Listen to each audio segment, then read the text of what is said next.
Mon cousin, qu'est-ce que tu branles là? T'as pas une vidéo à commencer? Mais quoi, je m'entraîne, je me prépare psychologiquement. Tout ce que j'ai à dire, moi, c'est me défoncer la gueule, me déglinguer. Donc voilà, je me chauffe, je me prépare quoi. Maintenant ça va aller, vas-y, balance.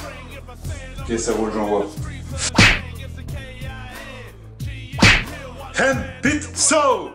Avant de commencer, petite précision pour ceux qui débarquent. Si vous n'avez pas encore vu ma vidéo d'intro, je vous invite à aller la voir.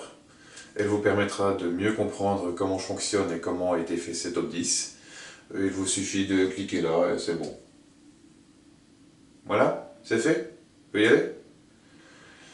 Et voici maintenant le top 10 des aliments qui vous torpillent le plus la santé et vous transforment littéralement en zombie.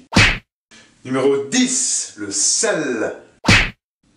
Du chlorure de sodium ou NaCl, c'est du sel de cuisine comme tout le monde a chez soi dans sa cuisine, bêtement. En fait, il n'est pas vraiment toxique pour l'organisme, le corps en a même besoin. Il y a juste qu'on en a besoin en très petite quantité. Et le problème, c'est qu'on en consomme des quantités astronomiques, surtout à cause de l'industrie qui en abuse non-stop. Presque partout, aussi bien dans ce qui est salé que ce qui est sucré. Si vous aimez les challenges, essayez plutôt de trouver là où il n'y en a pas. Bonne chance. Risque d'hypertension et de problèmes cardiovasculaires. Le problème aussi, c'est que cette surdose de sel doit absolument être évacuée. Et ça nécessite pas mal d'énergie, vu qu'il y en a quand même un paquet. Et donc à ce moment-là, système digestif, système immunitaire, et système nerveux, donc c'est clairement un aliment qui nous affaiblit. Numéro 9, les huiles. Ce sont des corps gras, constitués à 100% de lipides. On a trois sortes. Il y a saturés, monoinsaturés, polyinsaturés. Les saturés sont clairement à bannir, il n'y a même pas à discuter. Pour les autres, ça dépend surtout de leur procédé de fabrication. Celles qui ne sont pas trop mauvaises pour la santé sont surtout les huiles pressées à froid, comme par exemple l'huile d'olive vierge, l'huile de chanvre. Et pour les autres, tout ce qui est passé par des procédés de raffinage, c'est clairement à bannir aussi. À peu près partout aussi.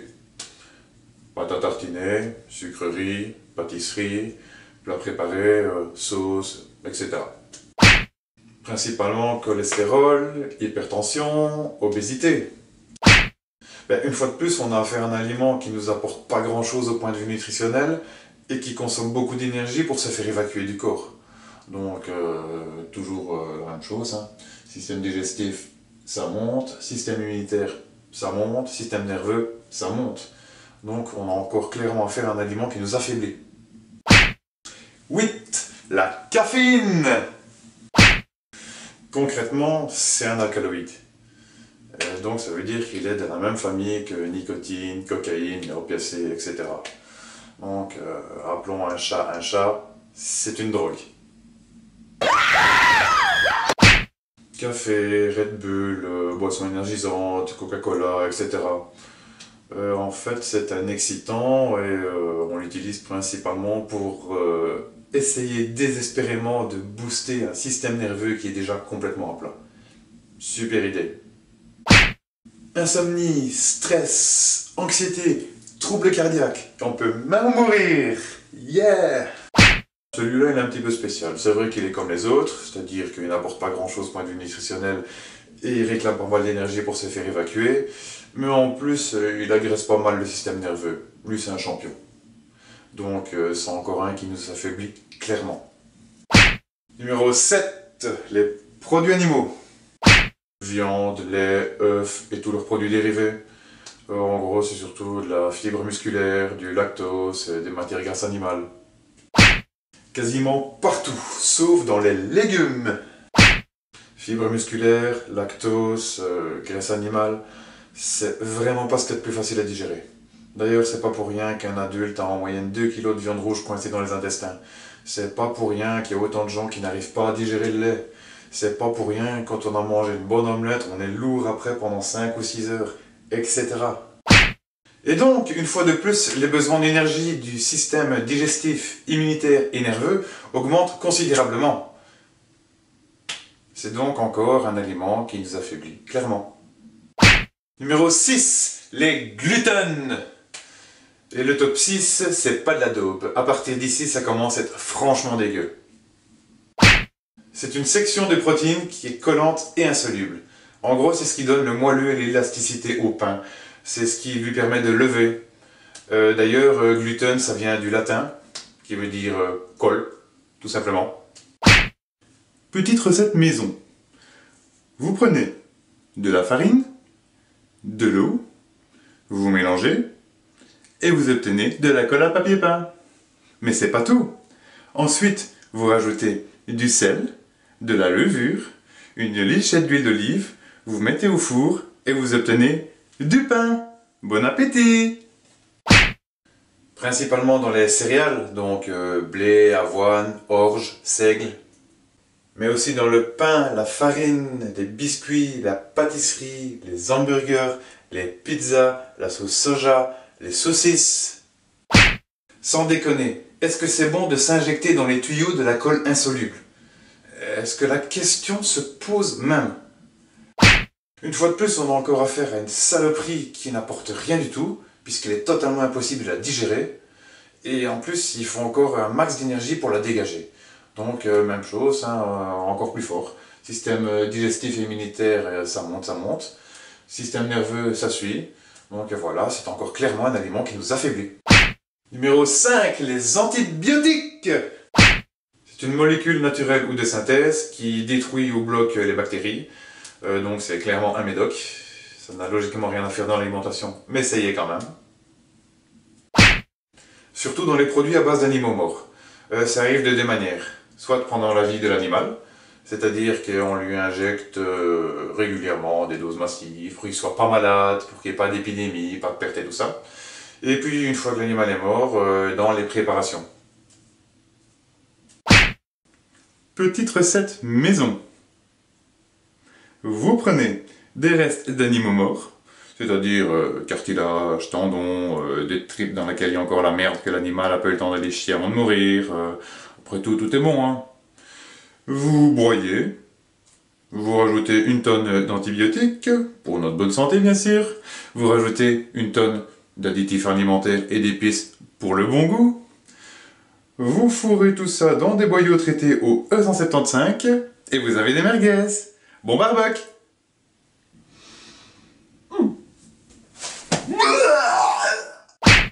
Premièrement, le biote qui assure le bon fonctionnement de nos intestins n'aime pas vraiment les antibiotiques. Étrange, non? Et deuxièmement, les maladies s'adaptent de plus en plus à ces antibiotiques dont on abuse et elles deviennent de plus en plus résistantes. Pour commencer, les médicaments sont rarement simples à digérer. Ça, c'est bien connu. Ensuite, il fout clairement la merde dans le système immunitaire. Et troisièmement, le système nerveux, il suit aussi. C'est encore un aliment qui nous affaiblit clairement. Numéro 4, les pesticides. Et je mettrai les OGM dans le même sac. Soit des herbicides, soit des insecticides. En gros, ce sont des poisons, des produits toxiques qui ont été conçus dans le but de tuer, tout simplement. Organismes génétiquement modifiés.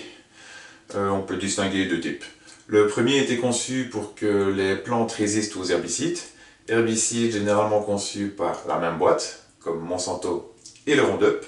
Le deuxième type a été conçu pour que les plantes produisent leurs propres pesticides. On continue pendant toute leur vie. Et ce qu'il y a de génial avec ce truc, c'est que c'est ingéré et ingérable.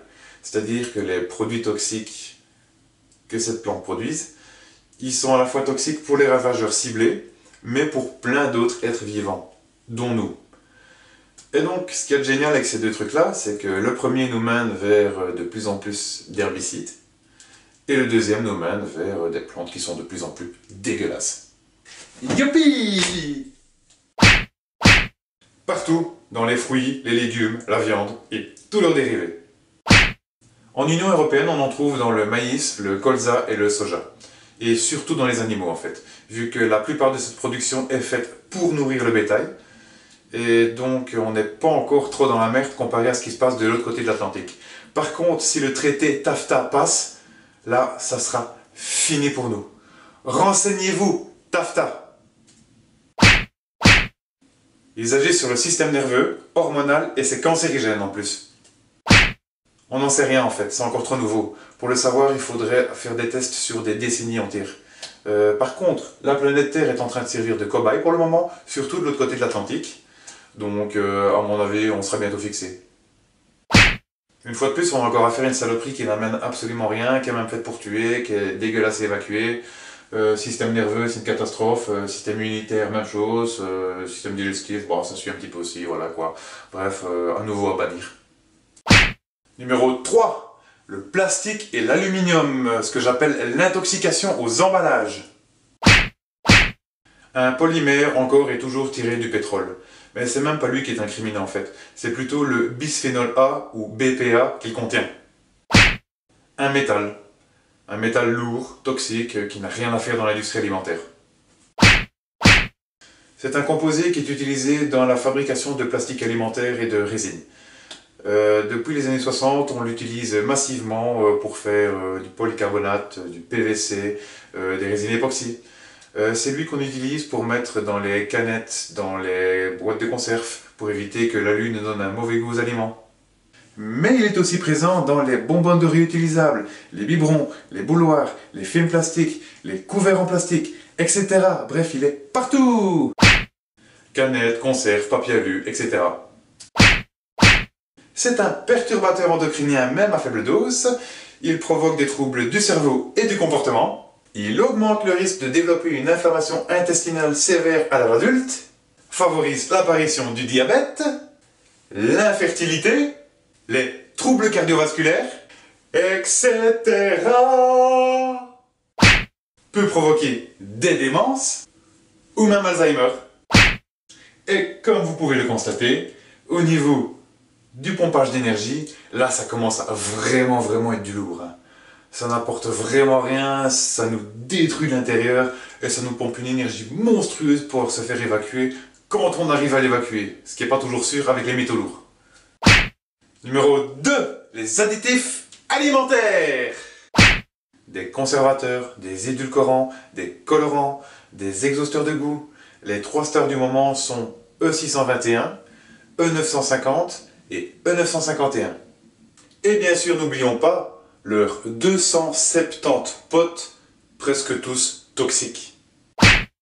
Absolument partout dans tout ce qui est industriel.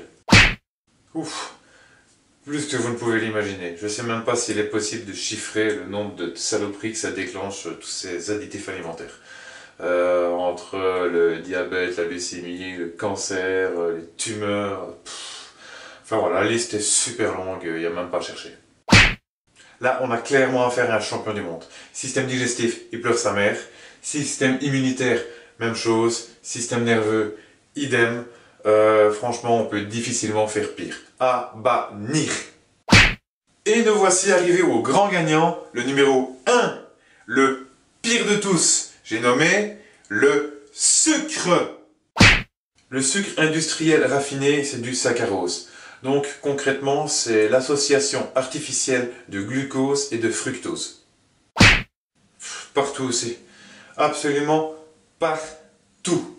Sucreries, pâtisseries, plats préparés, sauces, tout ce qui est salé, même épicé.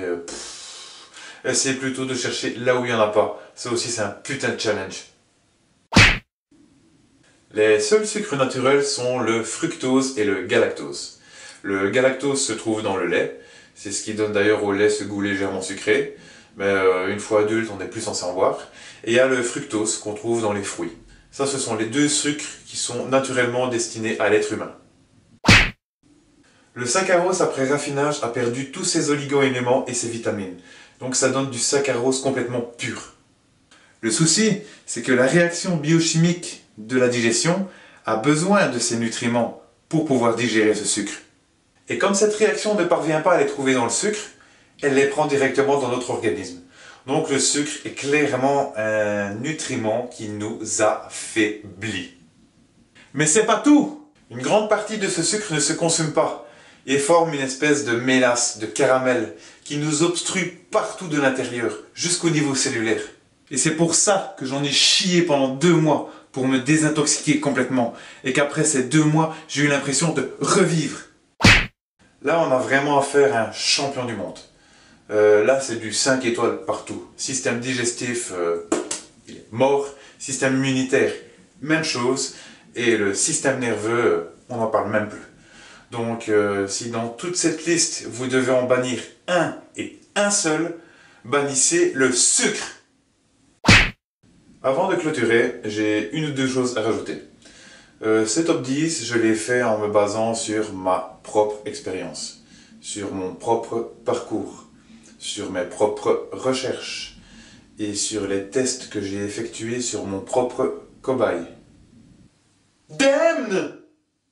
Personnellement, j'ai été omnivore-carnivore, puis végétarien, ensuite végétalien, et c'est le fait de virer un max de choses de ce top 10 qui m'a fait passer complètement naturellement de végétalien à frugivore-crudivore. Et c'est aussi ça qui m'a permis d'avoir la capacité de me lancer dans la gym artistique à 35 ans. Le sucre est vraiment notre pire ennemi. J'aurais voulu en parler un peu plus longuement, mais la vidéo aurait vraiment été beaucoup trop longue. Par contre, à mon avis, bientôt, je pense faire une autre vidéo qui traitera uniquement du sucre. Cet enfoiré m'a piqué 30 ans de ma vie, je vais pas en rester là.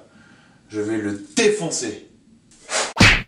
Vous l'aurez constaté, pour un végétalien, je me suis montré plutôt soft et objectif en ce qui concerne la viande. La viande en elle-même, quand il n'y a pas d'OGM, d'antibiotiques, d'additifs alimentaires, de pesticides, bref, de merde quoi. Quand il n'y a pas tout ça dedans, ce n'est pas si nocif que ça. Il y a juste que c'est vraiment pas adapté pour nous et que ça nous pompe de l'énergie. Omnivore, végétarien, végétalien, nous sommes tous dans la même merde en ce qui concerne la bouffe. Nous sommes tous intoxiqués par l'industrialisation, par les supermarchés et par tous ces gens sans scrupules qui en gros ne voient que le pognon et s'en foutent complètement de votre santé. Alors plutôt que de nous taper dessus pour essayer de forcer l'autre à changer son régime alimentaire contre son gré, M-Pizzo propose quelque chose de plus constructif.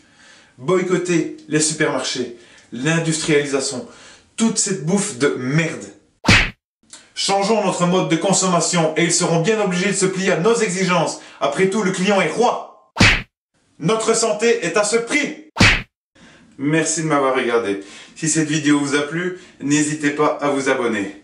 En attendant, soyez puissants. M-Pizza! I